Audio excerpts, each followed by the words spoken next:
The Rashtas are very তার সিরে বেতার পক্ষ থেকে আমি মোহাম্মদ মোনাফর ইসলাম আপনাদের মাঝে আজকে হাজির হলাম। এদিকে ঝালুকাঠিতে এক এমপি খালামণি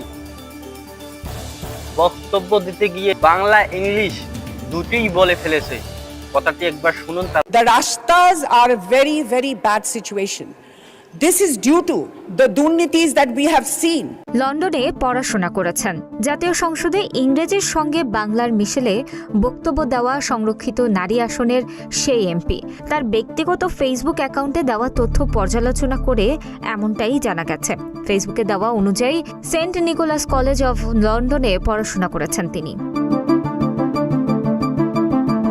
গতকাল মঙ্গলবার জাতীয় সংসদে চলমান বাজেট অধিবেশনে প্রথমবার বক্তব্য দিয়েই নেটিজেনদের সমালোচনা ও ট্রলের মুখে পড়া এই এমপির নাম জিবা আমিনা আল গাজী।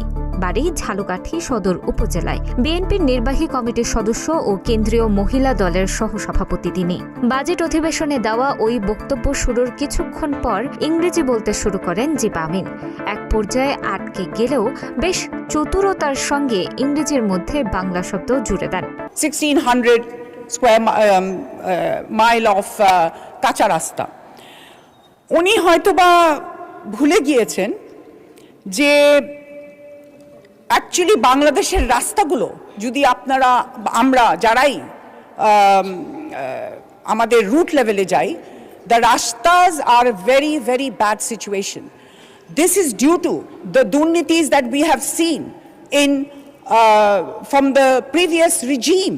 জিবা আমিনা দেশীয় রাজনীতিতে খুব একটা পরিচিত মুখ না হলেও তার পারিবারিক রাজনীতির ইতিহাস পুরনো। পূর্ব পাকিস্তানের মালিক মন্ত্রিসভার বাণিজ্য ও শিল্পমন্ত্রী ছিলেন তার বাবা আখতার উদ্দিন আহমেদ। মাঠের রাজনীতিতেও মোটামুটি পরিচিত জিবা। দীর্ঘ আওয়ামী শাসনামলে নানা আন্দোলনে হামলার শিকার হয়েছেন অসংখ্যবার। বেশ কয়েকবার গ্রেফতারও হয়েছেন এই রাজনীতিক।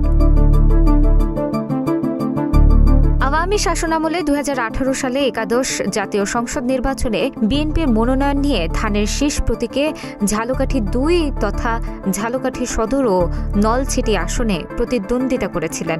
নির্বাচনের প্রচারকালেও একাধিকবার হামলার শিকার হয়েছিলেন তিনি। সর্বশেষ অনুষ্ঠিত ত্রয়োদশ জাতীয় সংসদ নির্বাচনে বিএনপির দলীয় মনোনয়ন না পেলেও সংরক্ষিত নারী আসনের সদস্য নির্বাচিত হয়ে সংসদে যান জিবা আমিনা আল গাজী। আর চলমান বাজেট অধিবেশনে অষ্টম দিনের আলোচনায় সুযোগ পেয়ে প্রথম বক্তব্যেই নেটিজেনদের ট্রলের মুখে পড়েন তিনি। বাংলাদেশ তার সিরে বেতার পক্ষ থেকে বাংলাদেশের মানুষ সব ফুটবল নিয়ে পাগল হয়ে গেছে। আজ এদিকে টাঙ্গাইলে এক ব্রাজিলের জন্য জীবন দিয়ে দিল। ভিডিওটি দেখেন, তার পাশে কিছু কথা বলতেছি।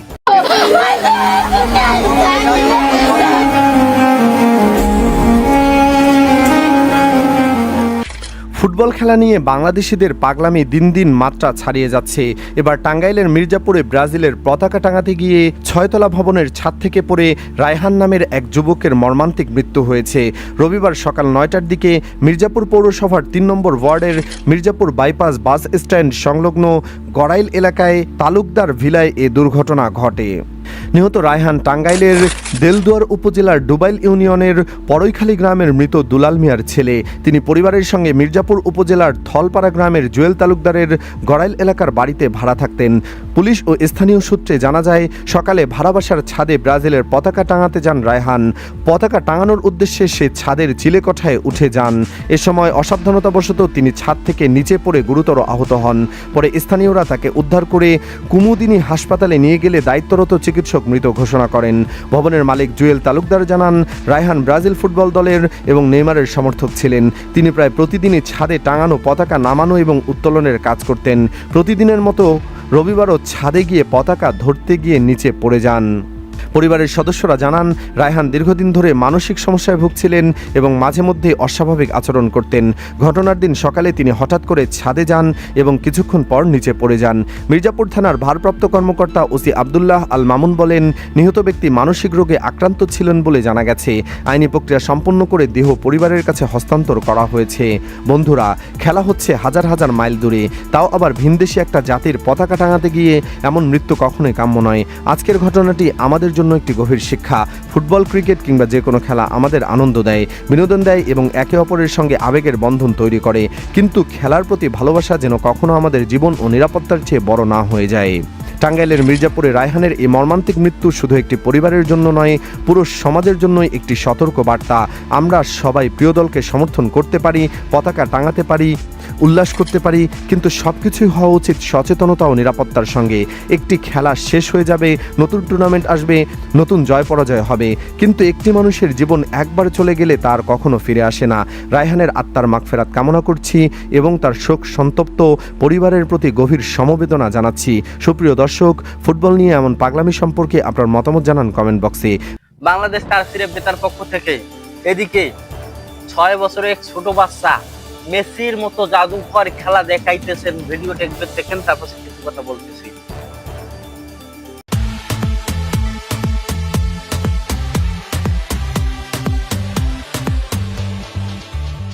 এই দৃশ্যটি ফুটবলের কোনো মহাতারকার শৈশবের ফুটবল নিয়ে প্র্যাকটিসের মুহূর্ত নয়।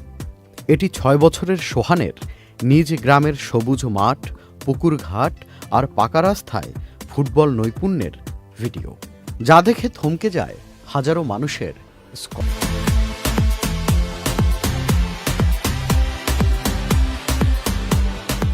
খালি পায়ে ফুটবল খেলতে থাকা সোহানের ড্রিবলিং, বল নিয়ন্ত্রণ আর আত্মবিশ্বাস দেখে বিস্মিত নেটিজনেরা। সোশ্যাল মিডিয়াতে দেশি বিদেশি মানুষের প্রশংসায় ভাসছে সোহান। কেউ বলছেন মিনি মেসি, কেউ বলছেন বাংলাদেশ ফুটবলের ভবিষ্যৎ। চাঁদপুরের মতলব উপজেলার সাড়েপাচানি গ্রামের শিশু সোহান আধুনিক একাডেমি বা পেশাদার প্রশিক্ষণ ছাড়াই গ্রামের মাঠ আর একটি ফুটবলকে সঙ্গী করেই তার বেড়ে ওঠা।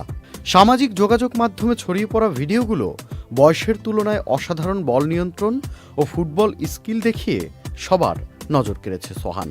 সোহানের বাবা সোহেল প্রাধানিয়ার সীমিত আয়ের সংসার, তবে ছেলের স্বপ্নের পথে কখনো বাধা হয়ে দাঁড়াননি তিনি। মাত্র 3 বছর বয়স থেকেই বাবার সঙ্গে ফুটবল খেলতে শুরু করে সোহান। আমি পেশায় সাইকেলের মেকানিক, রিক্সা সাইকেলের কাজ করি। আর আমি শুরুতে ফুটবল খেলা, ক্রিকেট খেলা পছন্দ করি। আর সোহানের আমি আমার ইচ্ছা ও যাতে দেশের ভালো কিছু করে, দেশের মুখ উজ্জ্বল করে। আমি আশা করি আজ থেকে 2 থেকে 3 বছর ধরে ওর খেলা শিখাইতেছি আমি।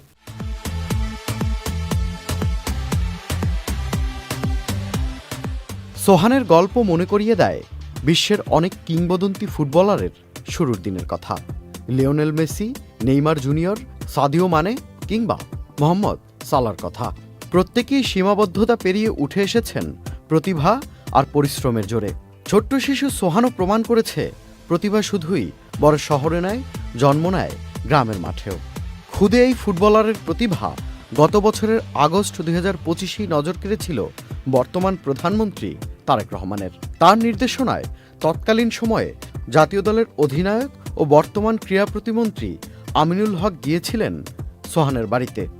উপহার দিয়েছিলেন ফুটবল সরঞ্জাম, এমনকি আর্থিক সহায়তা দিয়েছিলেন দায়িত্ব নেওয়ার প্রতিশ্রুতিও। সোহান এখন মাসে 1-1.5 মাস পরে গিয়া 10 দিন, 15 দিন, 20 দিন গিয়ে থাকে গিয়ে প্র্যাকটিস করে। আর আমি বাসায় যতদূর আমার পক্ষে সম্ভব অতদূর আমি চেষ্টা করি। আমার পক্ষ থেকে তো প্রধানমন্ত্রী ধন্যবাদ জানাই। আমি মনে করি আমার একজন অভিভাবকের মতো কাজ করছে। আমি খুব খুশি, আমি অনেক খুশি, আমার ফুল ফ্যামিলি খুব খুশি।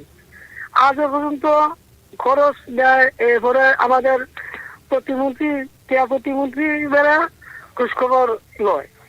এখন সময় অপেক্ষার। হয়তো বয়সের সাথে সাথে নিয়মিত প্রশিক্ষণ আর সঠিক পরিচর্যায় সোহান হয়ে উঠতে পারবে বাংলাদেশের ভবিষ্যৎ ফুটবলের এক সম্ভাবনা। তানবিল লিমন। ভিডিওটি ভালো লাগলে লাইক দিন ও শেয়ার করুন। ধন্যবাদ।